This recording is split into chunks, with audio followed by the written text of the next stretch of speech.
Good evening, and welcome to Strange Journeys. Located in the wonderful and, as we learned last season, strange state of Georgia is the city of LaGrange. It is the county seat of Troup County, which is located in the central part of the state, right on the state line with Alabama. When settlers began to move to the area following the removal of the native peoples in 1826, the fertile land was developed for cotton and agricultural production. LaGrange, founded in 1828, developed as a center for trade and education for the region. Following the economic devastation of the Civil War, LaGrange redeveloped itself as a textile town, featuring a number of large mills that produced woven products well into the 20th century. At nearly 200 years old, the city has recently begun to redevelop itself once again as a hub for car manufacturing, with plants for Kia and its suppliers, as well as tourism and the arts. With such a history, it's not unimaginable that there are ghost stories and other assorted creepiness from all over the region. Much of this folklore has not been explored until fairly recently. Our very own E.T. Lewis, I'm getting tongue-tied already, Lewis Powell IV, the self-styled creator and author of the self-styled Southern Spirit Guide, author of Haunted Alabama, historian archivist for the Troup County Historical Society, and creator of the Strange LaGrange Tour, is our guide this evening as he leads us on a strange journey through the high strangeness of this uniquely charming yet spooky little southern city and the county beyond.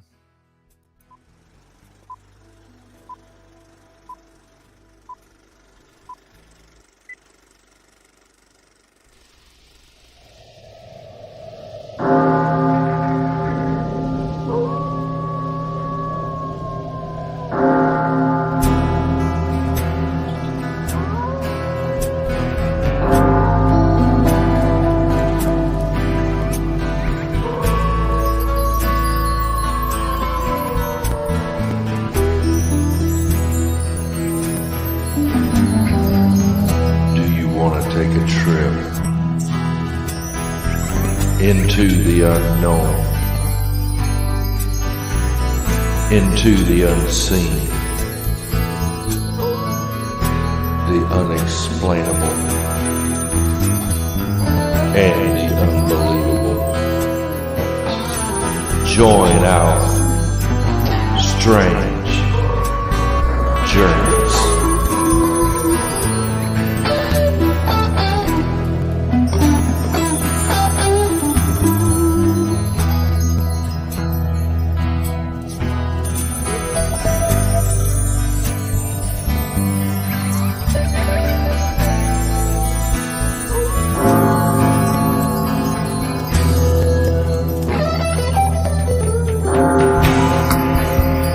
Are you ready?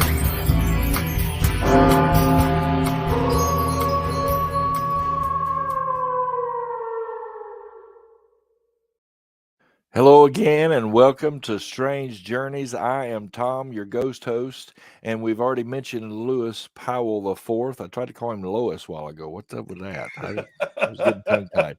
And look who's back. Dagny. Gosh, you I'm look here. a lot different than the picture that we showed on the intro. Mhm. Actually, you know who you look like right now? Have y'all seen that new show Ghost? No. I've seen the ads. It's a CBS version of the English show Mhm. Ghost. They won't play the English show over here for some reason. I don't know why. That's kind of stupid. But they had to make their own brand new one.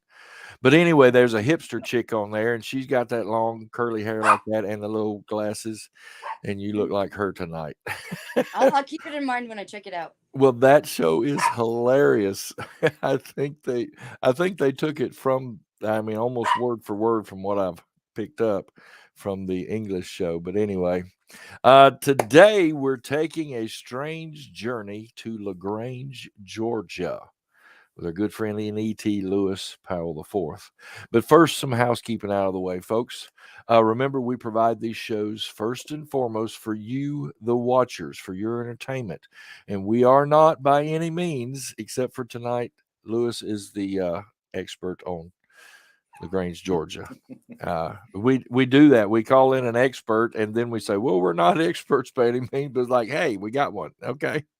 But the rest of us, we're not scholars or experts on any of the topics we cover. We're simply enthusiasts and storytellers who have fun with these topics while doing our best to respect individual beliefs. And please remember that this show is live, and I'm going to explain why it's on a different time here in just a minute. But nothing is rehearsed or edited out later. What you see is what you get. The only exception right now is our revisited shows, which we're going to talk about this last one in a minute, which I take right now. We're on season 2, and I'm cutting them in half and playing one at 3 o'clock on our off Saturday and the other at like 3:45, 3:50, so that we can get the whole show in there. And we won't be into the middle of next year still on season 2. So we're putting them up there in a revisited package. All right. Quick update on my situation. As you know, Tim handled the show it's a week and a half ago now. Saturday would be our 2-week interval. But and Tim did a great job. We'll talk about his that show in just a second here. I was kind of hoping he'd be able to be with us tonight. Maybe he will show up. But as you know, I mentioned on an earlier show, my mother's husband passed away. They buried him on Labor Day, and my mother needs 24-hour care. And for the time being, it's primarily my sister and I. My sister handles the days during the week. We have a sitter comes in at times. I handle the evenings, but she stays the night during the week, and then I stay on the weekends, which is why I'm not able to do a show on the weekend right now. We are getting things worked out, but for the time being, we're going to do this live show on a weeknight, just so I can be here.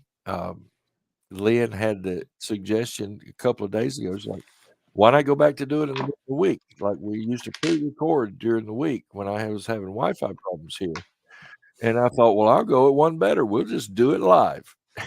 We'll just do the show like we do on Saturdays, but we'll do it on a weeknight. It's going on YouTube, and people can watch it anytime. So the actual time we do the show is not an issue. So that's where I'm at with my mom, and I don't want to. Well, Lynn said, I'll sit with your mom while you go do the show on Saturdays. And I'm like, no, I'm not going to do that. It's my mom. It's my time. It's my responsibility. So my Saturdays and Sundays are taken up with my mom, which I'm not complaining. That's just the way it is. And that's the way it's got to be for the foreseeable future. So we'll probably be doing the show on a weeknight. And hopefully more of our ETs can be involved if we get it planned out far enough, because I know a lot of our ETs work on Saturdays. But anyway, it's also the anniversary of my son's death, and I want to dedicate this show to the memory of my son. He enjoyed sending me these little strange things. Say, hey, Dad, check this out. So we do the show tonight in honor and in memory of my son. Before we get into the next show, we're going to update. Lewis is going to update us and fill us in on everything that's going on with him. But Dagny, where have you been? I've been all over the place. Okay, your hair looks twice as long. Maybe you were just keeping it up that whole time, but it just looks. It's been a while. It's been a while. I'm painting a bus that's now an ice cream truck in our town, and I think the last time you were on, you were just getting started or something. Yeah. And anyone that paints vehicles for a living, I give them huge props. That was very, very difficult. Oh, I'm sure. I'm sure. But also, it was like 100 degrees every day too. Yeah, I That was didn't fixing to help. say it was the It was heat of either the summer. storming or 100. But I know it was it was cool looking. A bright pink and blue. It was worth it. Oh yeah, it was a wild looking truck. Make sure you post those in the Strange Friend pictures of the finished product in the Strange Friends group so that everybody can see. Because I thought that was so cool, and I'd forgotten to mention it, but a couple of months ago, I had to go to Birmingham for a week for my job, and I saw another ice cream truck that was similar. So I took a picture of it as I was driving by. I remember you mentioning it. Yeah. Yeah, I didn't. I don't think I've sent it to you. Ours is up and running in Pensacola now. Oh, excellent! It's Sweet Love ice cream. It's it's pretty cool. So you got to go get you some. Go get you some ice. If you're in Pensacola, go get you some Sweet Love ice cream. Did I say that right? Yep. Okay. All right. Our last show, I had mentioned early on the very first show of this season that we wanted to take some shows and focus on some of the tours that are represented in our group of ETs. And last week I wasn't able to be with Tim, but he came on and told stories from his tour. And folks, if y'all haven't watched that, oh, it was wild. He had some interruptions he had to deal with, a grandbaby and his wife not knowing that he was on the air at the time, and, so it was kind of unique. At one point, he had to get up and move, and he moved. I guess he's using a laptop. You could see it shining the ceiling while he was running a grandbaby out of his room. Oh my! Now I gotta go watch. Some of the stories were just amazing, and and some of the y'all know. Now, Lewis, I don't know if you do this on your tour, but when we were with Spirit Expeditions, those of us, me and Andrea and Tim, and Lynn, of course, she worked with me. We had usually had a couple of paranormal investigations during the tour. And Tim has continued that. And some of the stuff that he tells that's happened on tour, just some specificity, using a spirit box and getting, actual names of people that they're talking about or in the area of, or like one kid that he says a spirit of a young child that loves peppermint, and he had some other kind of candy that night, and he got in trouble because he didn't bring peppermint. And it was like peppermint. I love listening to him tell stories. You too. Yes. Like all three of you are great storytellers. Oh, well, we've had a lot of practice, but thank you. I love it. So anyway, go back and watch Ravenwind Tours. It's on the YouTube channel.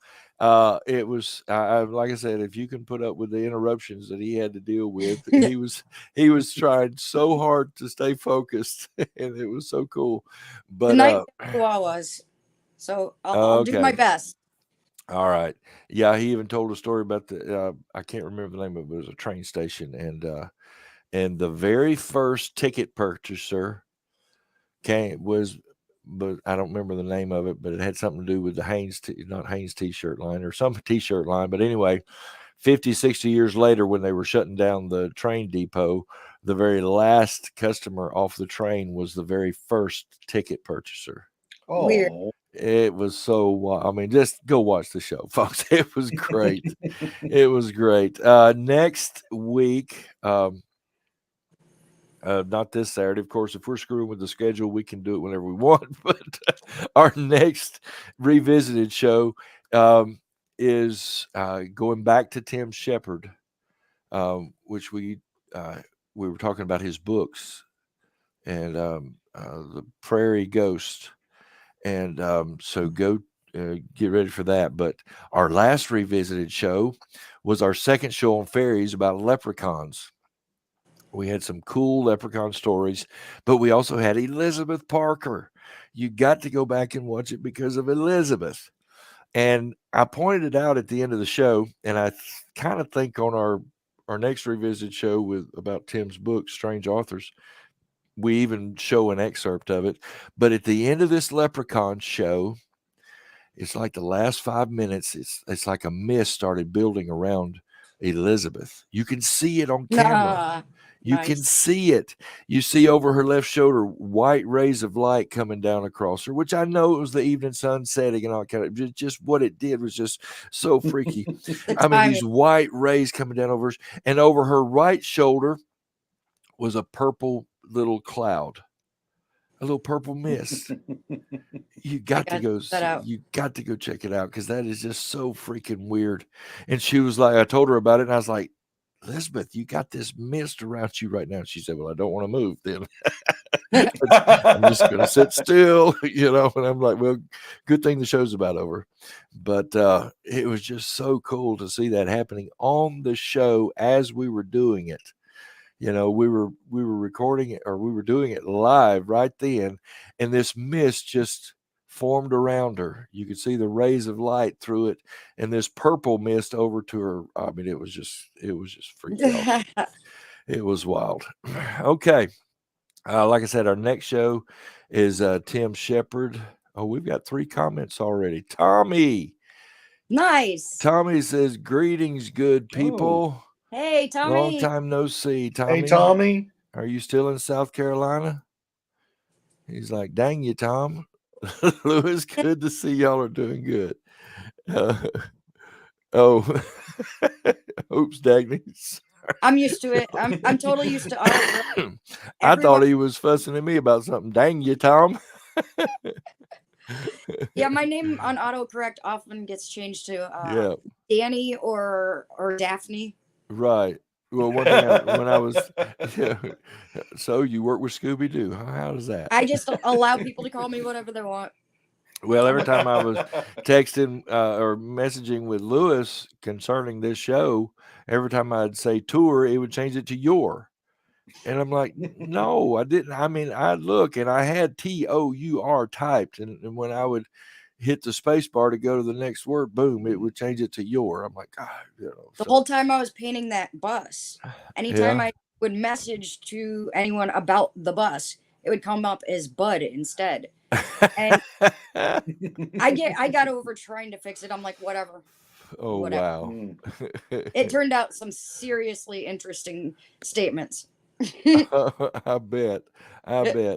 Okay, well, we are on YouTube. So if you are on YouTube, please remember this. Click that thumbs up and subscribe to the channel.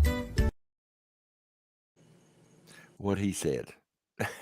And if you'd like to support the show, there are different ways. I'm going to leave this banner running, but you can go to patreon.com and become a monthly supporter. And those of you that are hanging with us, thank you. We appreciate the help. These last few months have been crazy. Last year was crazy. But anyway, if you don't fill up to a monthly commitment, you can go to PayPal and drop a good tip, Venmo or Cash App. I'm going to leave those scrolling across the bottom of the screen. So if you would like to help us do what we do, we would certainly appreciate it. So let me see where we're at now. And also you can go you can go to strangestuff.live. That's our merch site. And we've got all kind of, I've told you before, we got all kind of cool stuff on our merch site. Dagny has I believe in aliens mug. Yeah, I One believe of them, yeah. With alien face, yeah. Yeah, that's a whole series we did, I believe. Got my my mom one of those pillows. The pillow, yeah, I had a picture. We got a lot of cool stuff. If I had more money, if I wasn't such an artist about things. Yeah. Anyway, that's strangestuff.live. That we do have a Watchers t-shirt. If you're one of the Watchers, you can proudly announce that. There's that pillow she bought. So all kind of cool stuff. And I'm still working on a sticker sheet for you with all the cryptids. One day we'll have a sticker sheet. Oh yeah. It's And we a project I put y'all on that I'd forgot about, you and Andrea, of the 12 cryptids of the year, a calendar with 12 different cryptids. when you say it's been a crazy year and then a crazy year before that, there's no joke about it. It's serious. True, excuse me. It has been for all of us. And so, anyway, we're going to go on with the show, like I said, dedicated to the memory of my son. Not to bring a downer on this, because he really enjoyed this kind of stuff. I remember one of the last videos he sent me was the different races of aliens. That was a pretty wild show. All right, Lewis, we are talking about the Strange LaGrange Tour tonight, but give the watchers just a brief history of yourself and what led you into what you do today. Well, I am mostly from Troup County. I've spent most of my life here. I moved here when I was about 3 or 4, and I've lived here mostly throughout my entire life, except for a period where I was off going to school and then working in a different city, and then I ended up moving back, and I have since become involved in local history and working for the local Troup County Archives. So I tell this story at the beginning of my tour. My very first paranormal experience took place here in Troup County, and I'm sure y'all may have heard this story. But anyhow, I was like I said, I was about 3 or 4 when my parents moved here, and I was an only child at this point, and I was also an angelic child. At least I like to think so, despite the fact that my parents will tell you that I was a hellion. Okay. So this one particular night, they were having trouble putting me to bed, as children are wont to do. Right. And so my dad was tasked with putting me to bed. So he takes me into my bedroom and he sets me down on the edge of the bed, looks at me and says, "Go to sleep." Turns around, walks to the door, turns off the light, and leaves. And so I sat there for a few moments, considering my options, and eventually decided, yes, I should go to bed. So I lift up the covers, and as I'm sliding my feet underneath the covers, my left foot comes into contact with something that was very cold and very clammy. And in my young brain, it felt like the bottom of my foot was touching the bottom of another foot. And Whoa. so I freaked out, jumped out of bed, ran into my parents' room, and explained what had just happened. And I begged them to let me stay the night with them. So they refused, and my dad takes me back to my bedroom, and we pull the covers back, and there is nothing there. Wow. So I look at that as being the seminal event that really set me on this path to exploring those things on the other side. And later on, my mother ended up taking me to the local public library to hear a storyteller telling stories from the great Catherine Tucker Windham. And so she or the storyteller was telling stories from her Georgia book, 13 Georgia Ghosts in Jeffrey. And a short time later, I ended up receiving a copy of that book, and that formed the core of this library that you see behind me with all of my nearly 800 now ghost books. Wow. So that's a cool collection. Oh, well, thank you. Thank you. And it's all organized by states. So we've got Alabama Excellent. right up top, and then Georgia and Florida up there. But I have just been utterly fascinated with these ghost stories. And throughout going to college and as a young adult, I would continue to collect these books.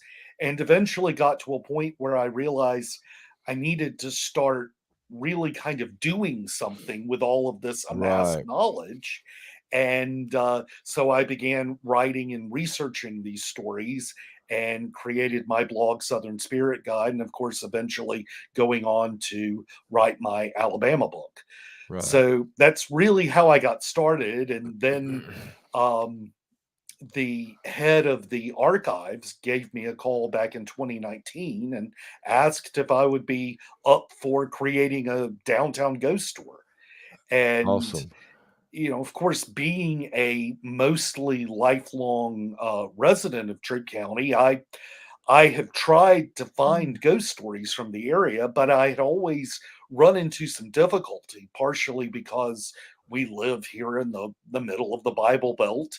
And there are people who are, It not makes a big too, difference. yes, they're not very comfortable in talking about their ghosts. And I had several situations where I literally had doors slammed in my face.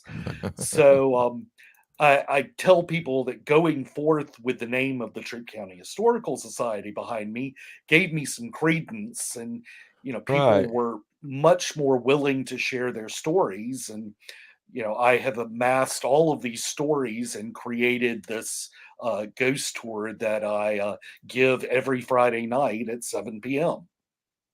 Excellent. Too cool. All right. I want to go over here real quick. You reminded me, I was sitting there racking my brain how I found you. I think I found one of your articles on Southern Okay, Spirit Guide, if I remember correctly. Let's see here. quite Hang on. possibly. I'm trying to remember. I Anyway, on the show. yes, he was on the show, but I wanted to show y'all this. You can Oh, find Strange LaGrange at Eventbrite. Actually, what you can just type in eventbrite.com/Strange yes, LaGrange. yes. All right, and that And gives or you, or just search Strange LaGrange on Eventbrite, yeah, and it should bring up um, both the Strange LaGrange tour, and I also have a cemetery tour that we have just started running, awesome. um, and it's just running for um, until the end of the month. Okay. Since they got a map here, I'm going to zoom out and show everyone where LaGrange is in Yes. relation to Atlanta and Birmingham and Mhm. Columbus, Montgomery. So that's where we're talking about tonight, folks. But yeah, I think I had found one of your articles and began reading some of your stuff, and that's, if I remember correctly, that's how I contacted you and got you on. I mean, we actually did a show about Southern Spirit Guide. That's Oh, when yeah. I met. Yeah, Yeah. our third show ever. We When didn't Lewis, know when we didn't Lewis know was what once the hell again we the were doing, professional. Lewis. It was Lewis the professional once again. Yeah. The expert. The expert. Right. He was the expert, and I was just, loping along, hoping I could figure all this out. So, We were making it and look. yeah, some of you more than others, Oh, but Lewis, you just connected with us, and we've been tight ever since. You came back yes. for our haunted theaters show, and then you came back for something else. I don't remember, but at some point in there, I was like, "Hey, he's coming on so much. Let's just ask him if he wants to be an ET." And he said yes without hesitation. He wanted to be a part of this with us. So Even he after is. meeting me, Well, yeah. we I mean, still didn't back down. but I honestly, I think you were part of the draw. Uh, because of your uniqueness. We all love Dagny. Yes, indeed. You. Yes, we do. All right. Well, can you give us? I know we've run kind of long on some of the extra stuff here. Tommy said he might try to join with us in a minute. We haven't seen him in Oh, 8 6, 8 months. It's been a while, but anyway, Lewis, could you give us say, I mean, we kind of touched on it in the cold open there, but a brief Mhm. history of LaGrange. Well, LaGrange was founded in 1828, and it is the county seat of Troup County. Um, it is near the kind of the center of Troup County, and that's why they selected the area. They ended up giving it a French name after the home of the Marquis de Lafayette. The Marquis Wait de a minute. Lafayette, who was a How did that end up LaGrange? well, I'll tell you. Okay. Um, I actually didn't stop you to ask that. It just hit me all of a sudden. yes. Didn't he have something to do with New Orleans or the Mobile area too? No. Or am The I Marquis thinking de of? Lafayette was a French aristocrat who was he was also a military officer, and he provided aid during the American Revolution, Okay. and ended up becoming good friends with people like George Washington and Right. Alexander Hamilton. In fact, he is a character in the musical Hamilton. Oh. And I was just, I mean, that name rung familiar to me for some reason. I was trying to figure out why, but I'm sorry. right. I interrupted you. But the Marquis de Lafayette uh, ended up coming back and touring this nation sometime after the Revolution, and he was celebrated by the citizens of America. And during his tour, he came through south of this area, through what is now Columbus, Georgia, and as he passed through, he remarked that the landscape resembled his home in France, the Chateau de Lagrange. Ah, And so, just a few years later, when the city was being established, one of the local citizens who had been with Lafayette said, "Why don't we name the town after his chateau?" So we took it and did that, and of course, southernized it and made it Lagrange instead of Lagrange. Mm. Um, that's but awesome. we have a statue of Lafayette in the town square. Wow. And I do have a picture of that. If you go Oh, to the okay. picture that is labeled square, that is it's a rather old photograph, but that shows downtown Lagrange, Oh, there he and is right in the there is the middle. statue right in the very center, underneath the steeple of the Baptist church. Wow. So cool. Is that still there today? Yes, yes. Awesome. The church and the So background and everything is, oh I'm yes. sure it's all changed. The large building on the left, that was Mansour's department store. That building has been torn down Mhm. and is now a large hotel, a Ah, Courtyard by Marriott. But everything else has remained the same. The trees have grown considerably. I'm sure. And Awesome. while we're on it, let me just tell you a quick story about the First Baptist Church. Um, Certainly. the Baptists are not really known as the type of people who like to tell ghost stories. And this Baptist church was one of the three earliest churches here in LaGrange.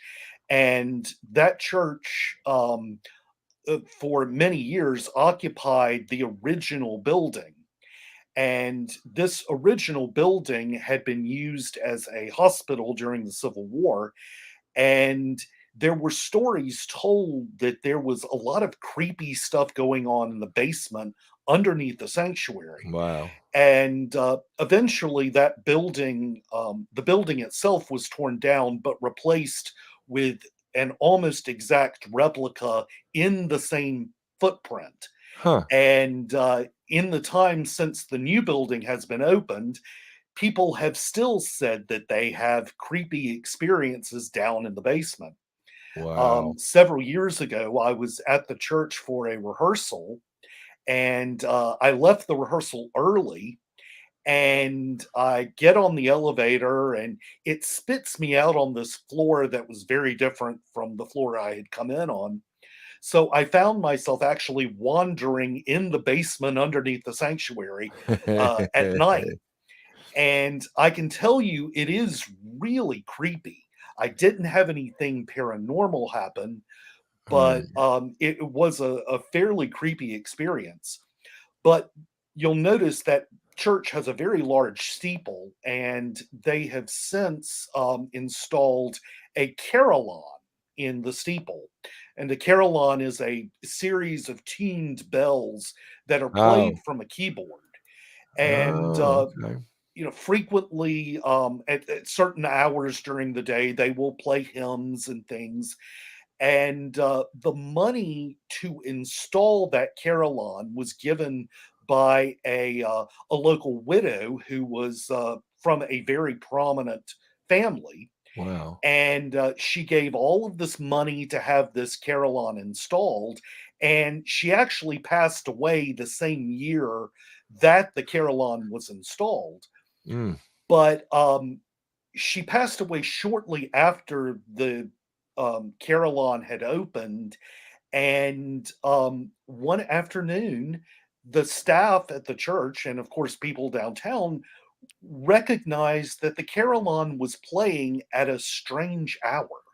And this was an odd time, and it wasn't scheduled to be played. And a little while later, they were informed that this widow had passed away. Oh. And they realized that at the moment of her death, that the carillon played mysteriously. Oh, wow. So I tell this story saying, well, it looks like once you die, you get to play with the things that you paid for. Well, that begs the question, and I'm sure you've Yes, been asked, do you know what song was played? I don't. Oh, But man. I can frequently tell you, I hear it's usually the strains of Amazing Grace that I Yeah. hear most frequently played on the carillon, especially when I leave work. I think that's Um, my favorite for all the churches to play. oh yeah, yeah, and Well, it's kind of pleasant to walk yeah, out on the Yeah, street and you hear Amazing Grace off in the distance. but it's not very like the old church bell chimes. It's actual. No, no, Um, they're actually tuned bells. oh, Um, it is bell music, but it's yes, yeah, like the. I've got a cousin that used to do the bells, and they hmm would play the songs. handbells. Yeah, the handbells. Yes, Yeah. Oh, so it's like that, but it's in that whatever tune. yes, Um, yes, and it's it was played from a keyboard, and so you can hear it all throughout downtown. right, right. That is so cool. It would be awesome to find out what her favorite song was, and if that was the song that was playing. You Yes, know, it'd yes. be. Oh no, that was. I just had a real sacrilegious thought. It was. Okay, I'm gonna say it because it's one of those dark comedy jokes. Wouldn't it be crazy if it was playing Hell's Bells? Or that's Highway to actually what I Hell. thought you thought. Okay, Dagny, you're But really what I thought was, how cool would that be on the ice cream truck? yeah. Oh the Lord. bells. Yes. Okay, forgive me if that was beyond the limits there. You know, it was one of those things. Hell's bells, church playing. You know, it just. Okay, sorry about that. All right, Lewis. Uh, I was going to ask. I've pulled up a map here, Mhm. and if you can kind of give us you know, I mean, I know you can't really go into detail, you know, this way, but if you could just kind of give us an overview of where the tour takes place. Okay. Actually, you can pull up the address 136 Main Street and Main Street LaGrange. Hey, look at there. Oop. And that is the archives building where the tour starts. And so the tour starts. You can, if you look north of the building, you can see the square there in green. Mm-hmm. And so we walk. We'll walk down a little ways, of Main Street, and then we come back behind Main Street and cross over to Lafayette Parkway, that's east of the square. Then we Mm-hmm. cross over the square, and we do a number of buildings on the other side, including the Baptist Church, and then we go down Broad Street right there in front of the church, just a little ways, and there are several haunted places right along that street, and then Wow. the tour actually ends right there on the square. Hey, they named a street after you. Yes, Look yes, over there on Lewis the Street. Yes, Lewis Street. How cool is that? Oh man. but So covers maybe a mile and a half at that, or a mile? roughly. I've measured it out, but I measured it out for the original tour, which we walked a good deal further. We walked all the way down to Mm-hmm. LaGrange College, and so it was about 2 miles at that point. Yeah. We've since cut off the college portion just because it got to be a 3-hour tour, and we didn't want to be stranded on a desert island. Exactly. You didn't want the boat to shipwreck. We did Yes. the same thing with our tours when we were Spirit Expeditions. I had Mhm. mapped out 2 miles, and we would do 2 miles in 2 hours. I Oh, mean, wow. I was pushing my crowds, man. We'd go down, we'd start at the library, go down to Fort Condy, come back up, come Mhm. down Government Street, back to the library in 2 hours. Oh, And wow. when that company fell apart and I started doing it myself, I was like, I'm gonna cut this in half. Mhm. So we did one centered in that area of town and then one down at the Fort area. So I know Oh, exactly yeah. what you mean. Yeah. Yeah, yeah, we cut ours way. And I mean, because I and see, I was one of those tour guys that talked the entire time. I don't know how you do it, Lewis, but I had a Um, story for every walk. I had my major locations that we talked about on the mhm. tour, but Yeah. in between those locations, I was continuously talking, telling stories. Mhm. And a new guy that's doing it in Mobile now, Mhm. they stop, tell a story, and then they walk to the next location. They stop, and he tells a story, and there's nothing wrong Yes. with that. That wasn't what I did. I mean, Right. by the end of the night, I'd be drinking a whole keg of water, because I just Mhm. talked the whole time. Is that how you do it? No. I go and stop, and we Right. talk, and then we move on to the next location.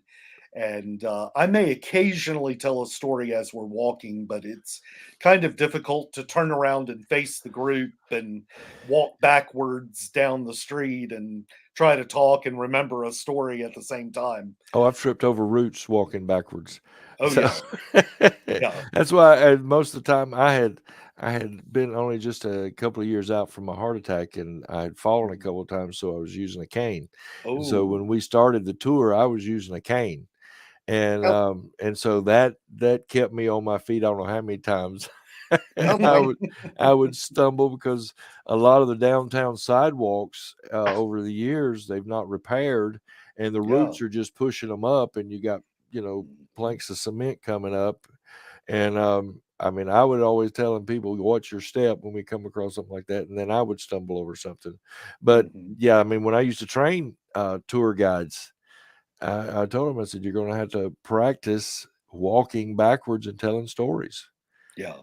you know. And it got to be old hat for me, you know. Right. Of course, you can do it without actually just walking backwards. You can kind of walk sideways and tell them, you know. Mhm. And then Yeah. Lynn was back there with me. If they said, what did he say? She could tell them, which reminds me, I've got a great idea for an app for a tour Oh. guide.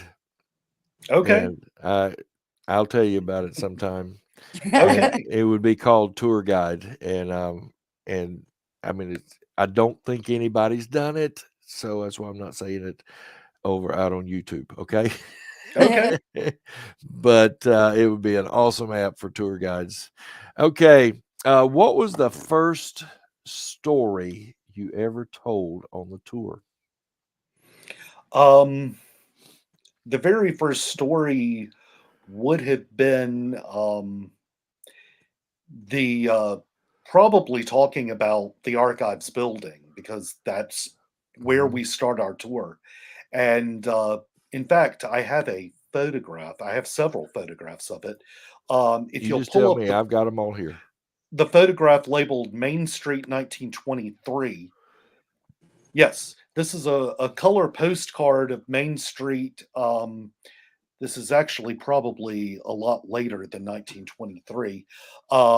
But the building here on the far left, the bank looking building, that is now the Troup County Archives building. Oh, cool. And this building this is where I work every day.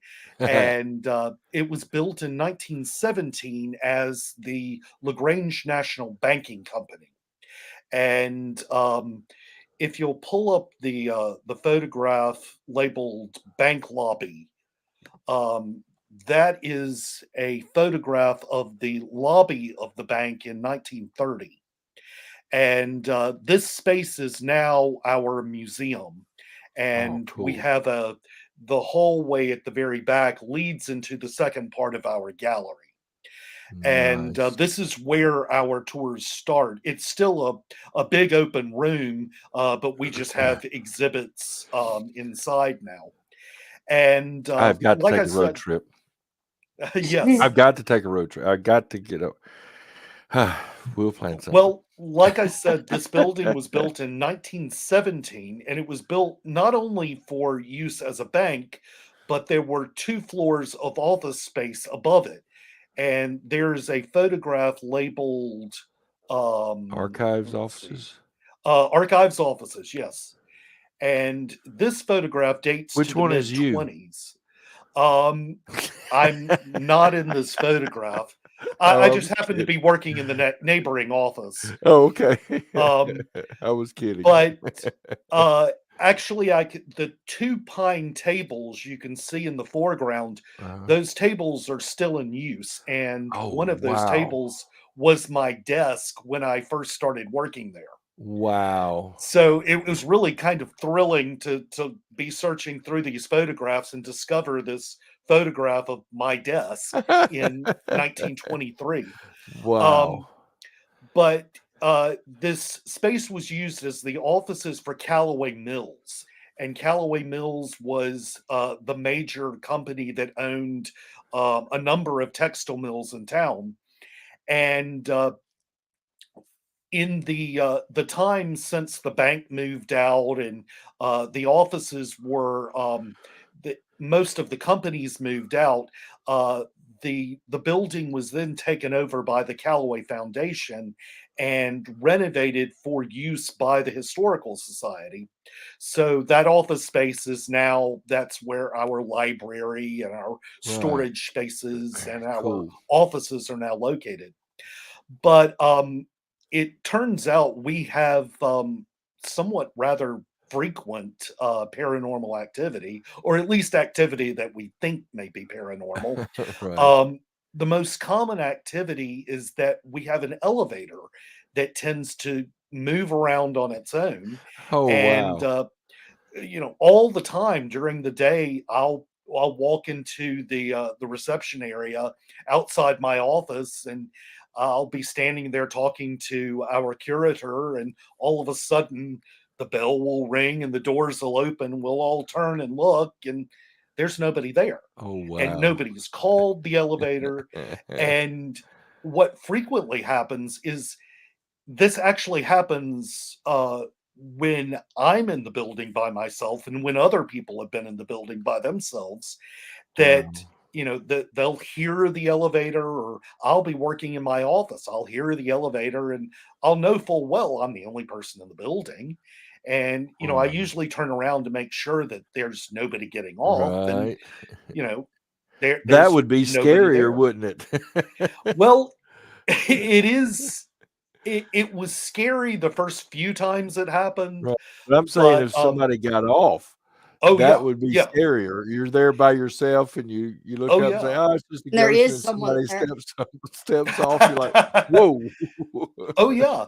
Well, one of our receptionists was working in the building by herself after my tour had left, and she was upstairs on the third floor, working on reorganizing our office supplies, which are on a shelf just off the elevator.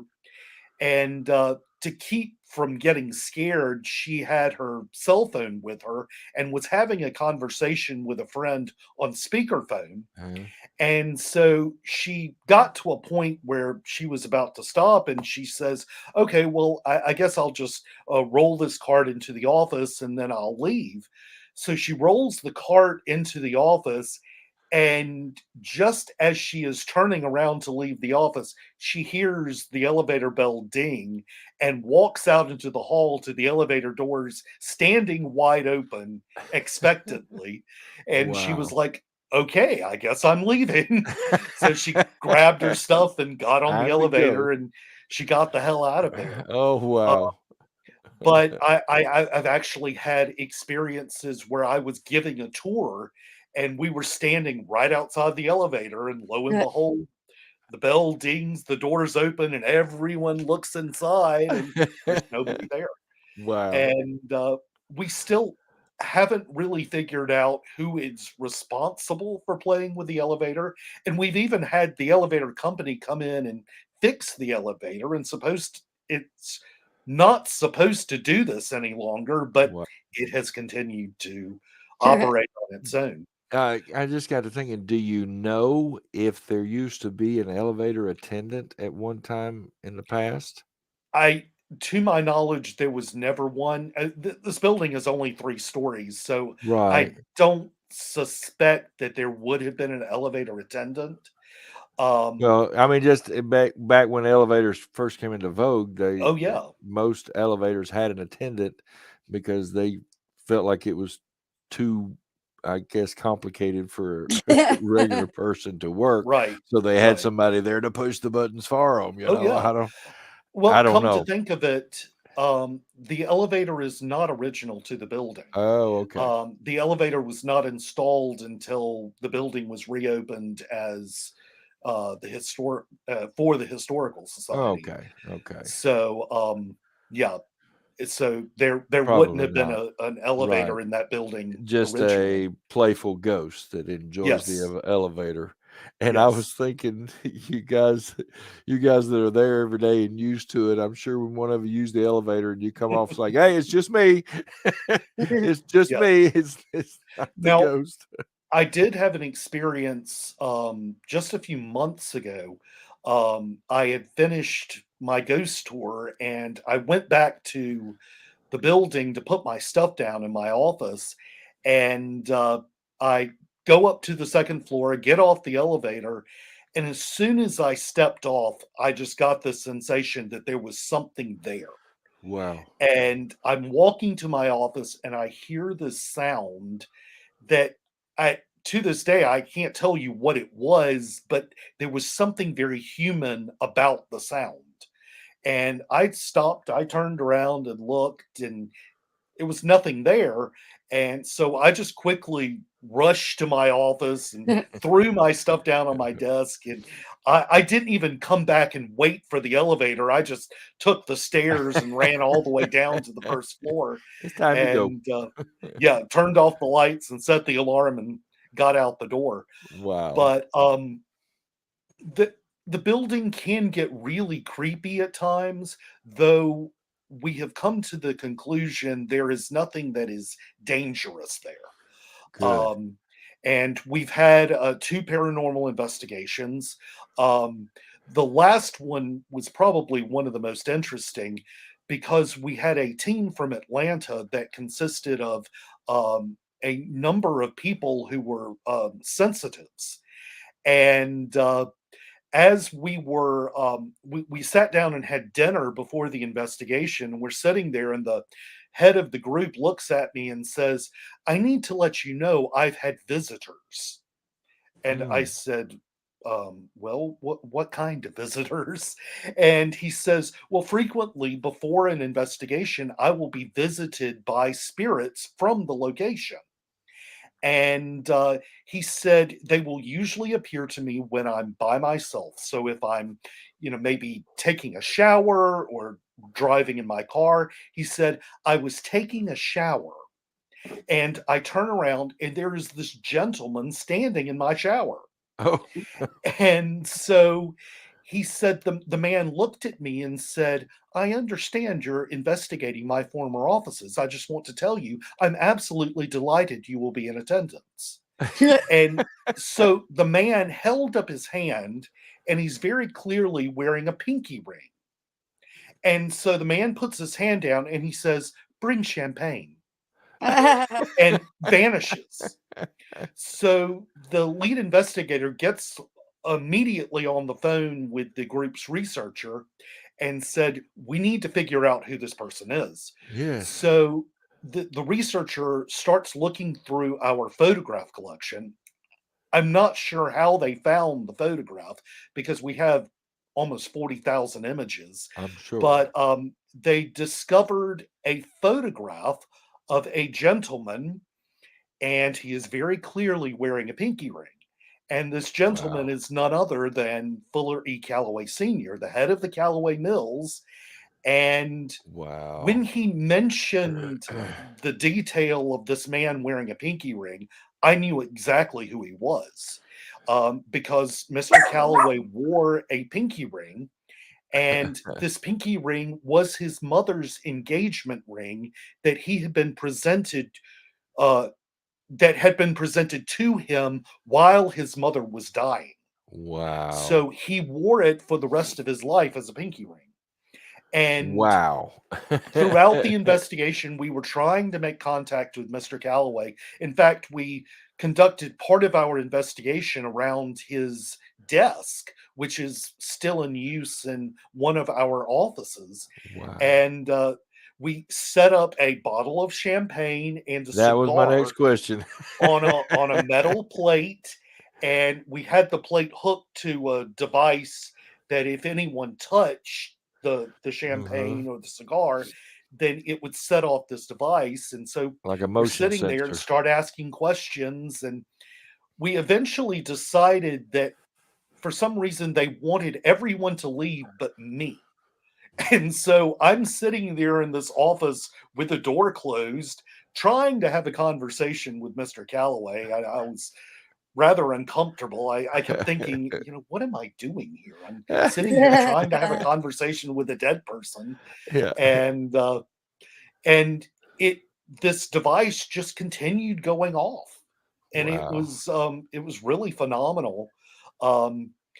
During the investigation, however, we also got a number of names that came through the spirit box, and several names came through, including the name of Mr. Calloway's mother, and I believe his mother-in-law's name came through as well. Wow. Which were somewhat remarkable. I don't know if those women ever spent any time in that building, but it was really, really interesting and very cool to investigate. I bet. It sounded like Mr. Calloway was trying to partake of the champagne and cigar. Yes. But was indeed. having trouble.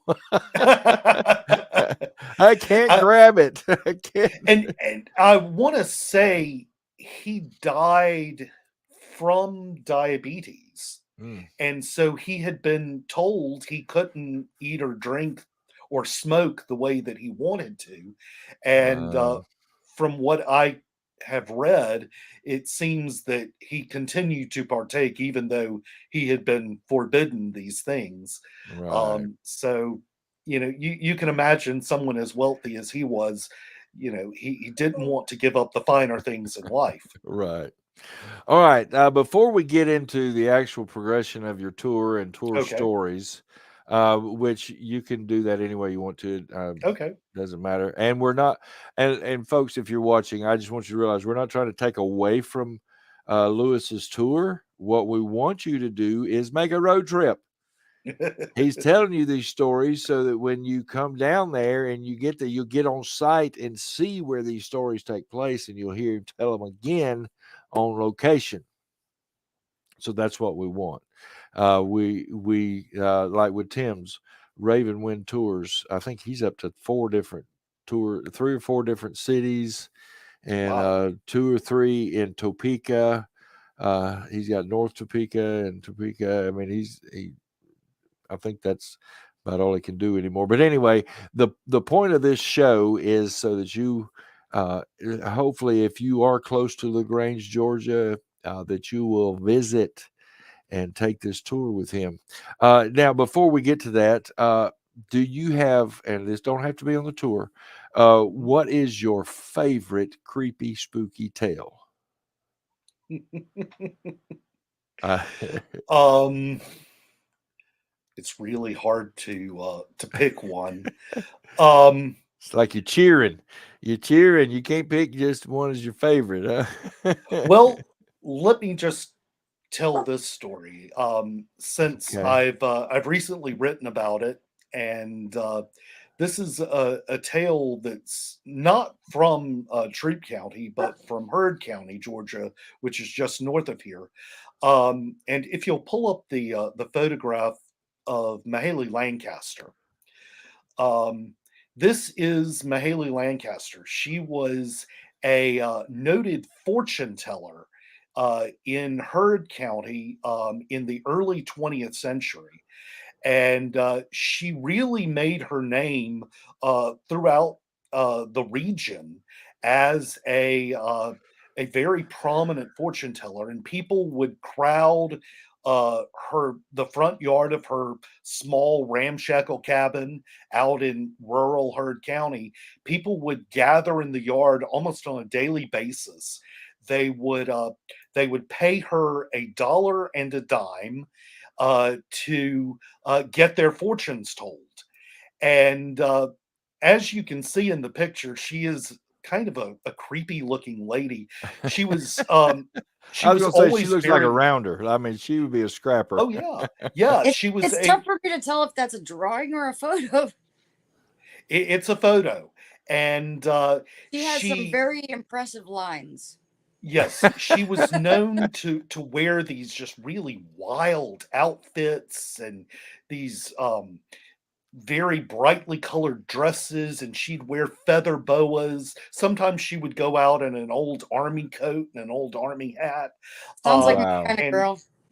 she would walk around wearing these big old Victorian boots, and she became very well known as this fortune teller. And eventually, it uh, her name even reached the ears of people in Hollywood. The actress Tallulah Bankhead, who is from uh, Alabama, went Mobile. to go visit her once because Miss Bankhead had a very valuable diamond ring that it went missing. So someone suggested, well, maybe you should go see Miss Mahaley and find out, where if she knows where the ring is. So she goes to Miss Mahaley's house and she sits down and she tells her the story. And as soon as she finished, Miss Mahaley looks at her and says, "Sunset." And Tallulah Bankhead was kind of like, okay. And her friends kind of said, well, okay. And so Miss Mahaley said, that's your answer, sunset. And she went on to describe a quilt. And so as soon as Tallulah Bankhead got back to her friend's house, she packs her bags and she heads to her family home in Alabama called Sunset. Oh wow. And so she gets to the family home and she had been going through some old quilts up in the attic. And so she goes up to the attic and she opens this trunk And there is the quilt that Miss Mahali described. She unfolds the quilt, and there was the ring. Oh, wow. And so Miss Mahali became so well known that people began to travel from all over the country to visit her. She also became very well known among local law enforcement because the law enforcement officials knew that they could go to her if there Oh, was a my. crime and they didn't have any suspects, because so often the criminals would visit her and they would tell her what they had just done. Oh yeah. So it didn't have And to be psychic. She oh was yeah, just yeah. a CI, She's an But informant. confidential informant. Hey. the most famous criminal case she worked on was there was a local murder here. There was a man in Meriwether County, a man by the name of John Wallace. And John Wallace was this very wealthy landowner, and he owned so much of Meriwether County that he was also friends with all of the local officials, that they actually referred to him as the king of Meriwether County. Ooh. So one of his tenant farmers, in an effort to kind of get back at John Wallace, stole several of his prized cattle. And so John Wallace goes to Miss Mahali to find out who stole my cows. Right. And of course. Miss Mahali tells him the man's name is Turner. So Miss Mahali said, or John Wallace knew exactly who this Turner man was, a man by the name of Wilson Turner. And so he immediately goes to his friends in Meriwether County, the sheriff, and has the sheriff arrest this man. And so they lock him up in the county jail there in Greenville. And the John Wallace goes back to the sheriff and says, "Now I want you to release Wilson Turner at this specific time on this specific day, and make sure he only has enough gas in his car to get him from the jail to the town square." And so Wilson Turner is released. He gets in his car, he drives to the town square, and there is John Wallace and all of his cronies. Good old boys. So, yes. So Wilson Turner turns his car around and starts going the opposite direction. Turns out he had a lot more gas in his car than he was supposed to. And he made it all the way across the county line into the next county, into Coweta County. And so just across the county line, he runs out of gas at a tourist court. And this is 1947, when many of these tourist courts were in operation and very busy. And so Wilson Turner gets out of his car, and of course, John Wallace and his cronies are following him. They get out of their car and they begin to beat him. And eventually John Wallace pistol whips Wilson Turner and ends up killing him. Wow. And this is in front of all of these people at this tourist court. And so they just pick up his body and stuff it back in the car and drive back to Meriwether County. Oh my God. So John Wallace hides the body in an old well on his property. And so he had so much property that he eventually forgot which well he put the body in. Oh my God. So oh my he goodness. later comes to understand that it is not the sheriff of Meriwether County who's now investigating this murder, but it's the sheriff of Coweta County, who was not his friend. Oh. And so the sheriff, he finds out the sheriff is investigating, and he tries to talk his way out of it, but the sheriff continues to investigate. So he goes back to Miss Mahali and asks her, "Where is the body?" And so she tells him, and she also tells him that she knows the location. She describes it, but she also says, "John Wallace, you done something bad. You're gonna burn." And so he's he's a little unnerved by this, but he goes back, he finds the body, and he gets two of his sharecroppers to help him lug the body out of the well. And then they Wow. took it and he poured gasoline on it and set it afire. And the body was reduced to just a few bone fragments. But the sheriff was able to recover those bone fragments, prove that they were human, and prove that John Wallace had something to do with this murder.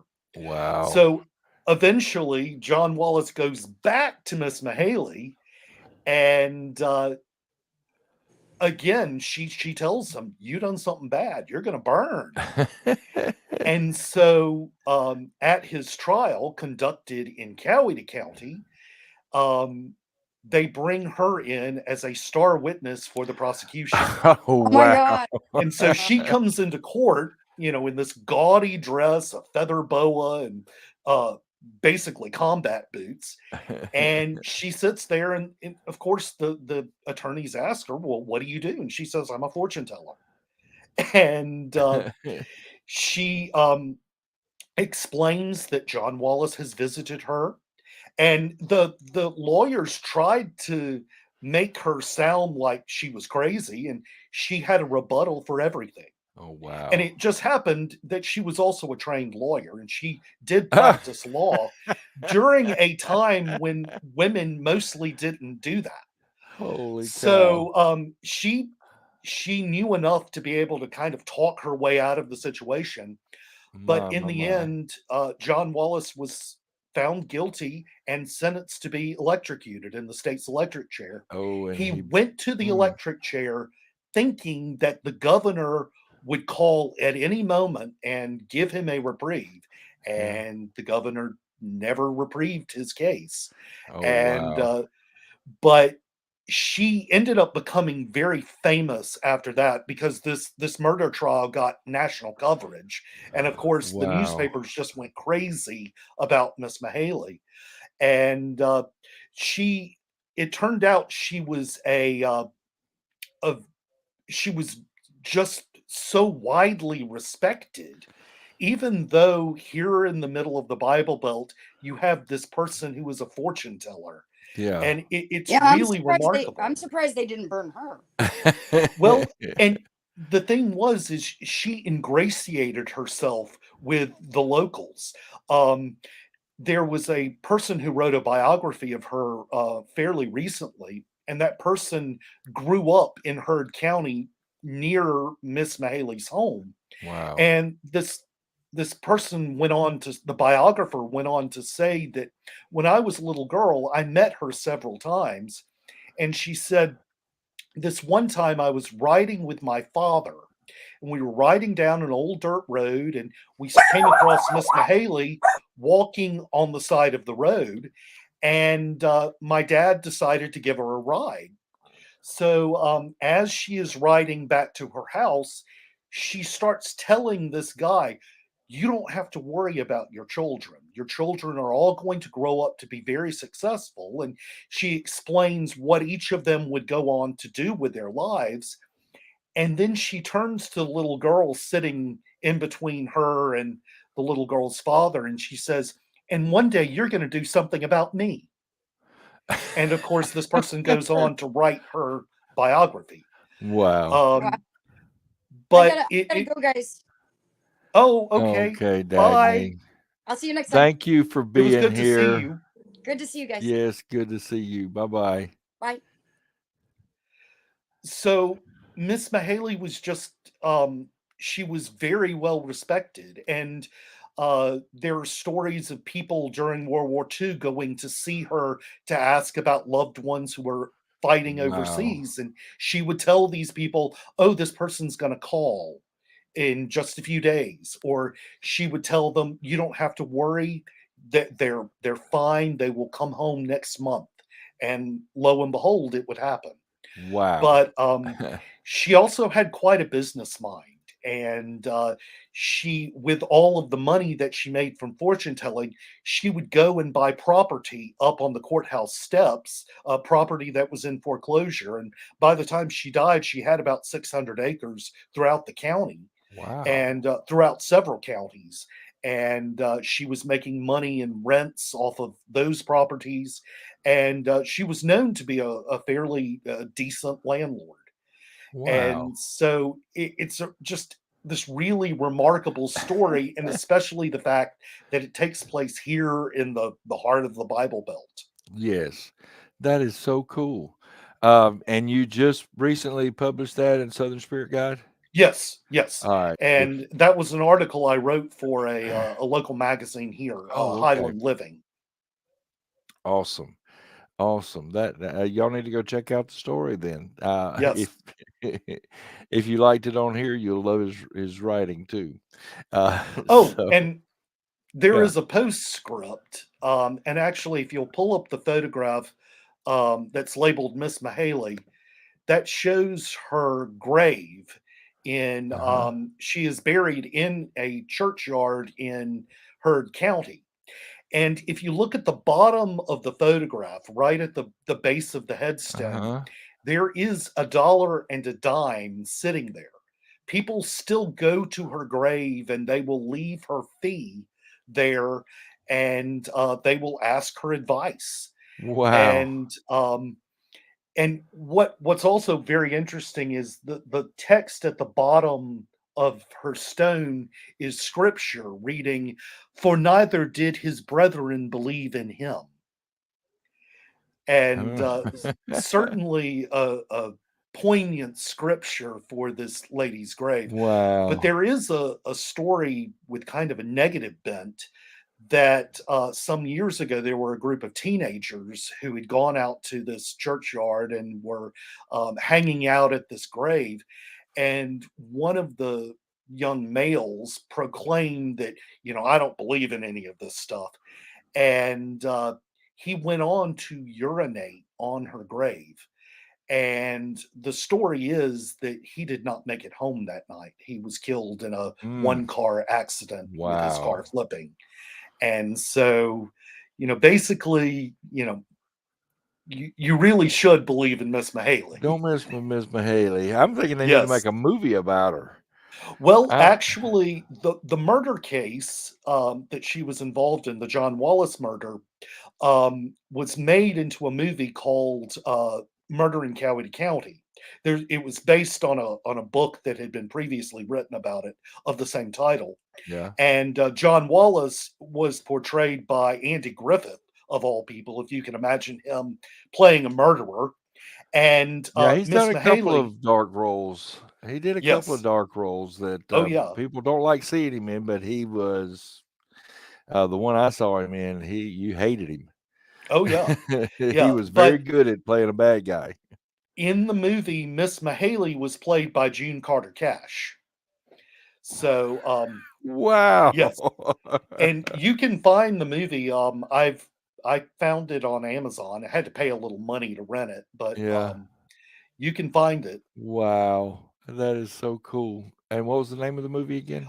Murder in Coweta County. Wow. All right. We'll have to check that out.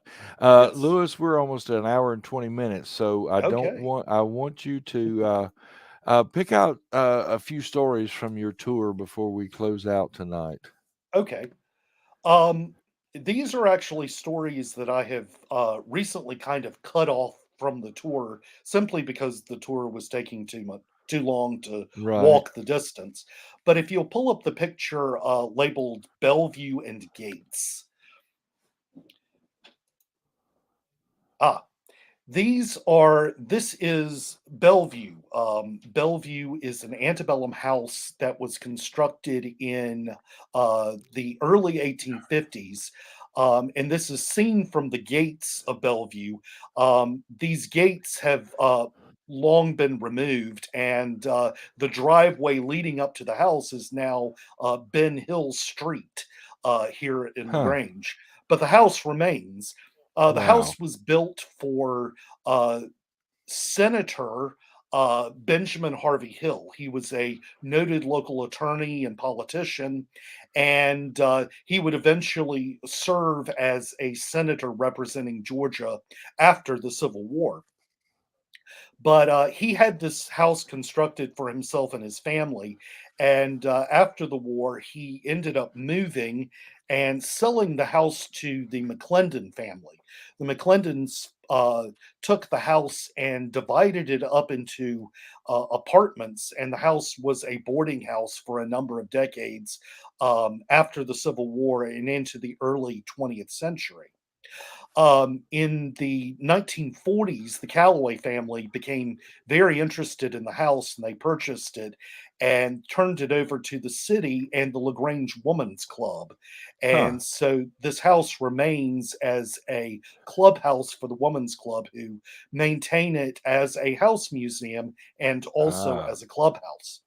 Now, growing up here, I would frequently perform at events held at Bellevue. And whenever I would perform, I would always ask people, well, do you have any ghost stories? And most of these caretakers were not interested in talking about ghosts. And so they would just kind of shoo me away. But eventually, I ended up meeting an elderly couple who had worked as caretakers at Bellevue, and they said that they frequently had experiences. They would frequently hear voices from empty rooms. They would hear footsteps in the hall, and they would also hear the sound of the swish of skirts on the wooden floors. Wow. Um, but they said their most interesting experience happened one morning as they were opening up the house for the day, and they were ascending the staircase, and they got to the landing, and they both stopped and they looked at each other and they realized they smelled this strong odor of a heavy floral perfume. Hmm. And as soon as they smelled this odor, all of a sudden it was gone. So it was as if someone had passed them on Right. the stair wearing this perfume.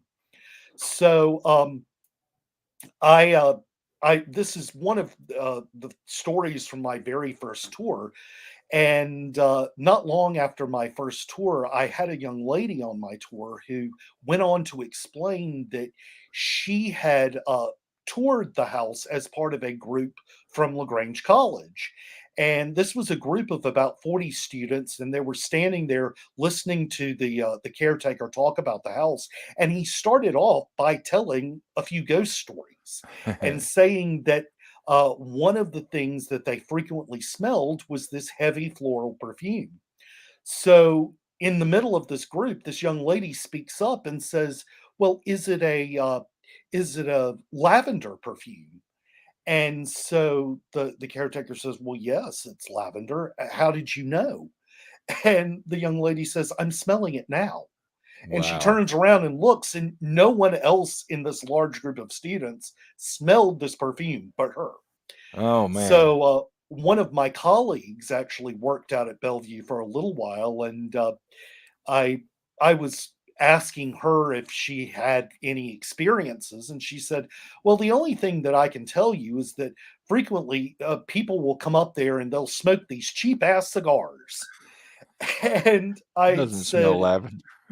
I said, "What do you mean cheap ass cigars?" And she says, "Well, they're just people from around the house who come near the house and they smoke these cigars." And I said, "Are you sure these are local residents?"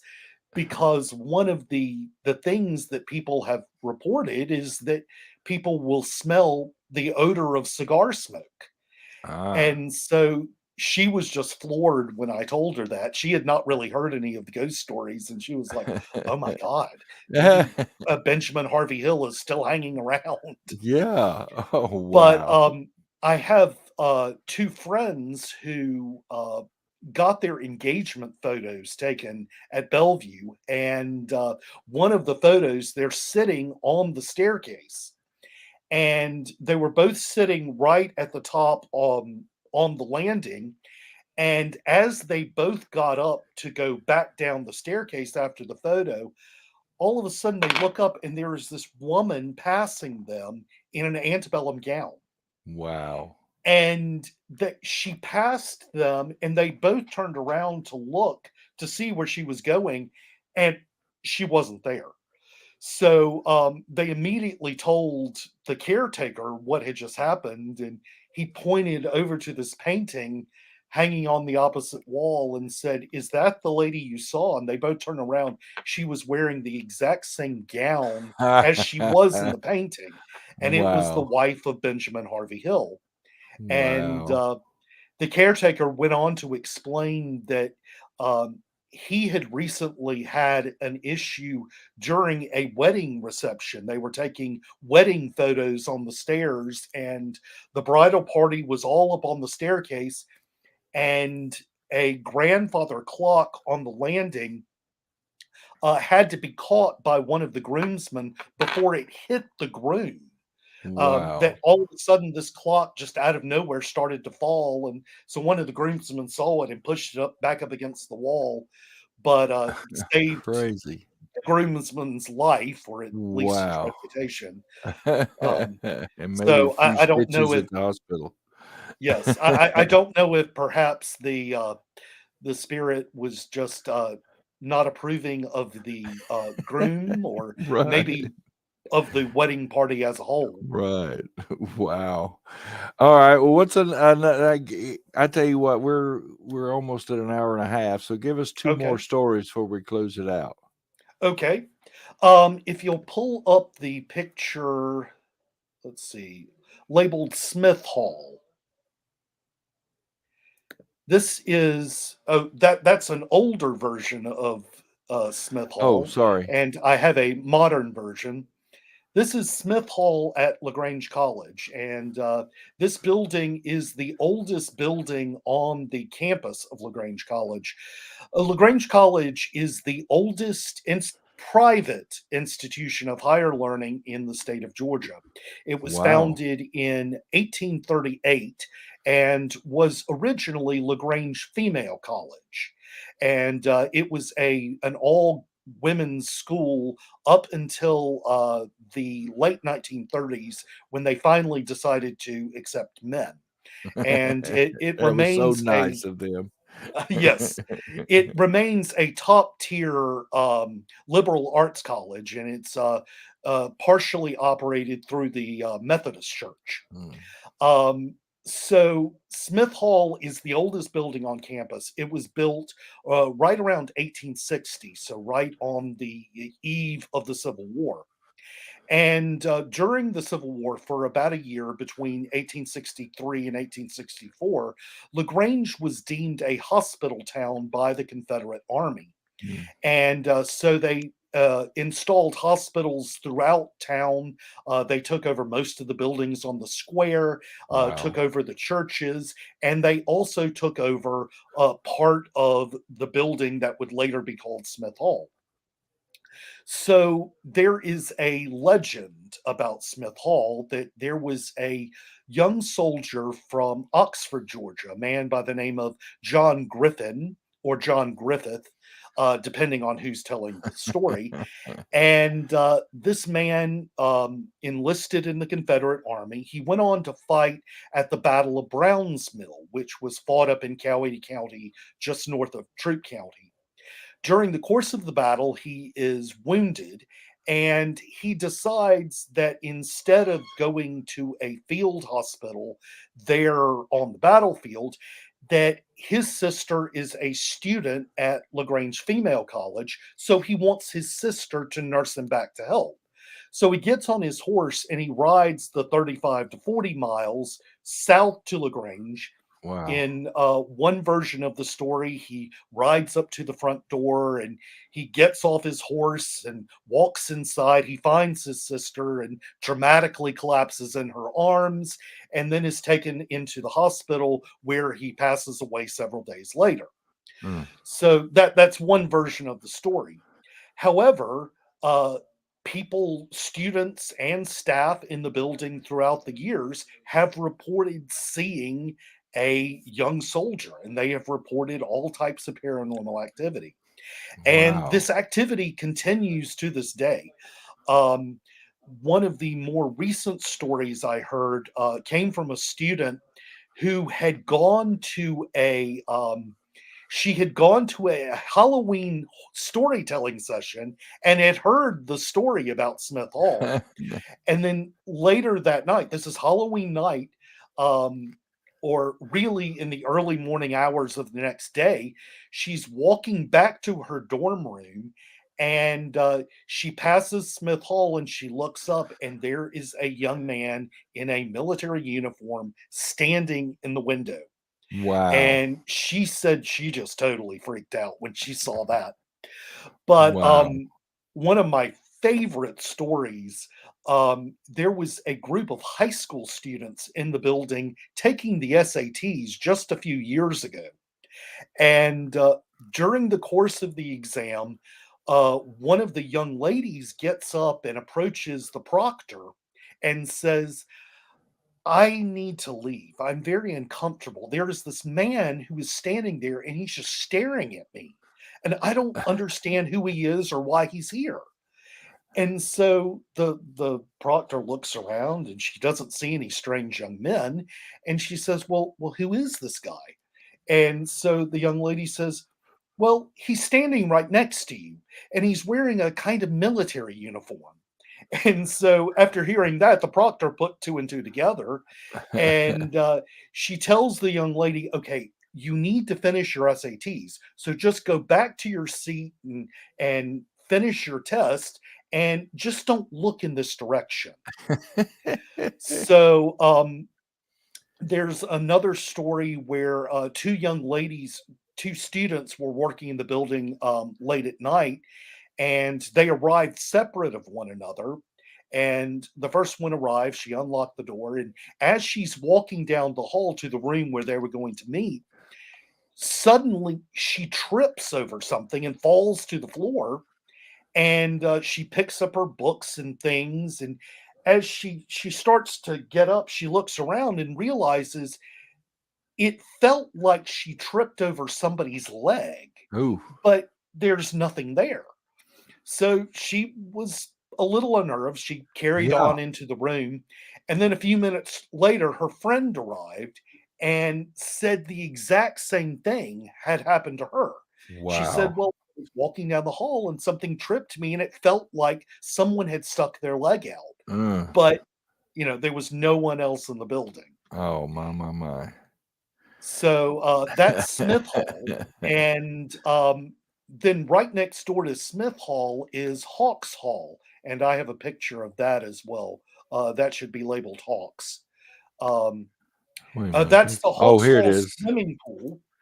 Here it And is. that is Hawks Hall. Now, They didn't come this, in alphabetical order. I was. oh, I sorry. thought Sorry. no, you did. You had them, but Yes. something about some of them got discombobulated. So go ahead. Well, you can go back to the picture of the pool. Okay. Because this pool used to be located in the basement of that building. And the pool was eventually closed up, and they filled it in and sealed up the floor. And this basement space is now offices.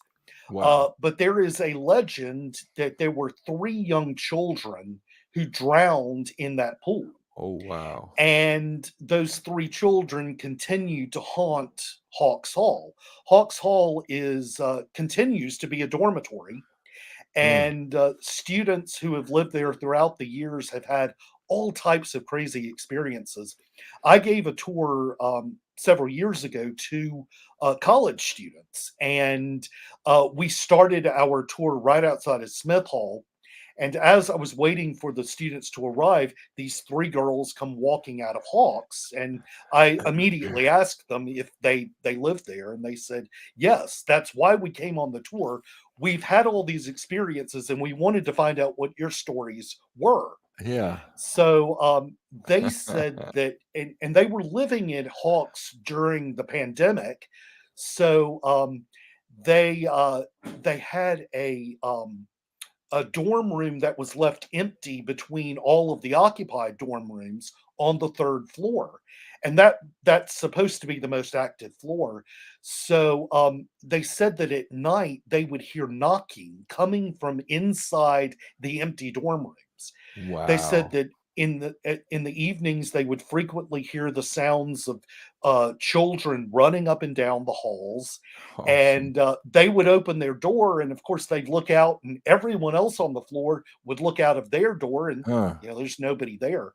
But they also Wow. had things disappear, and of course these things would disappear, and then they would wind up in a A different place. random place. And this one girl said, well, I had a roommate whose study guide for a test disappeared, and she was really worried about having the study guide before the test. And so we ended up tearing the room apart, trying to find the study guide. She had left the study guide in this specific notebook. We went through the notebook a number of times, couldn't find the study guide. Wow. So they tore the room apart, couldn't find it. And so the roommate grabs the notebook, she sits down on her bed, and as soon as her butt hit the bed, all of a sudden the study guide comes flying out of the notebook and lands at her feet. Oh, wow. And so, I mean, these spirits evidently are fairly mischievous. Yeah. But they also said that their elevator, when they would get on it late at night, they would push a button for one floor, and it would just take them automatically to the basement. And the Oh, to the doors would open in basement. the basement, and the basement was Oh. just totally dark, and they would be madly trying to push the button to get back Oh, to wow. their regular floor. But it seems that that building is pretty active. In fact, when I took a friend of mine who was sensitive on a walk of our tour route, as we were walking past the building, I hadn't told him any of these stories, but he turns to me and says, I hear children laughing and playing in the halls of this building. Mm. And I said, well, that's the legend. And he says, yeah, I hear them. Oh, And wow. so they're still pretty active. That's wild. And Oh yeah. that's on the college, the LaGrange. Yes, that's on the campus of LaGrange College. Awesome. Well, guys, watchers, this has been awesome. We're over an hour and a half, and we could keep going. There's more stories, but I'm old and I got to get up to work at 5 in the morning. So Yes. Oh, we've got to, but I love my job. It's the first time in 30, 40 years I've been able to say that. But very good. and I know Lewis loves his. He's a Mhm. historian archivist there at Troup County Historical Society. Guys, if you find yourself in Atlanta, take the hour and a half, 2 hour trip southwest. It's an hour and a half of from downtown Atlanta. Yeah, hour and a Yeah. half southwest. Get to Yes. LaGrange, see take his tour. You'll hear some of these stories. You'll hear even more. But Mhm. Lewis, thank you so much. Oh, sure. Like I said, I wanted to do the stories from the tours that are connected here. Mhm. We did Ravenwind. We probably have to come back and get more of your stories and Okay. Tim's, because we just it was him by himself and we didn't get to Yeah. interact and talk and ask him stories about his tours. But I actually want to do a show on my old tour that was Strange Journeys. Okay. It was the original. It's what started all of this that we do now. Mhm. That was the original Strange Journeys tour. And I really need to come down to Mobile and pay you a visit and let yes. you take me on the tour. Well, and what's funny is it's all up here now. Yes. I can remember just about every story because my computer that had all my research notes and my tour script died, and Oh, so I have none of that. I have a tablet over here with some pictures and a script that we use because we use the tablet. I don't know if this one, whoops, like this. mhm. We used a tablet. People called it an iPad, but I'm not an Apple guy. I am at work. I have to be Apple at work, but now I've done got the stand wrapped around my cord. But anyway, I want to do a one show on that tour, and so this is Okay. where Strange Journeys started. Yeah. You know, because I mean, we talked about the history of Mobile. We talked about famous outlaws, a serial killer from Mobile that you may have heard about, but you didn't know he's from Mobile. The Mardi Gras Museum. There's just all kind of stuff, and so what I'm gonna have to do is sit down with Lynn and go through and write down all these stories and do some more background research. But the stories are there. I could tell most of them right now, but but I tell you what, let's plan on coming back sometime and doing a Ravenwind Tours 2, a LaGrange, Strange LaGrange 2, and go over some more of these creepy stories, because that's, folks, if you're watching, you know that's what we're here for, the stories. Yeah. You know, we're not going to dig into a lot of historical and lay out facts and everything. This is Strange Journeys. We're taking weird trips and hearing weird tales and strange stuff. So that's what it's all about. And I, you know, you said you need to come to Mobile.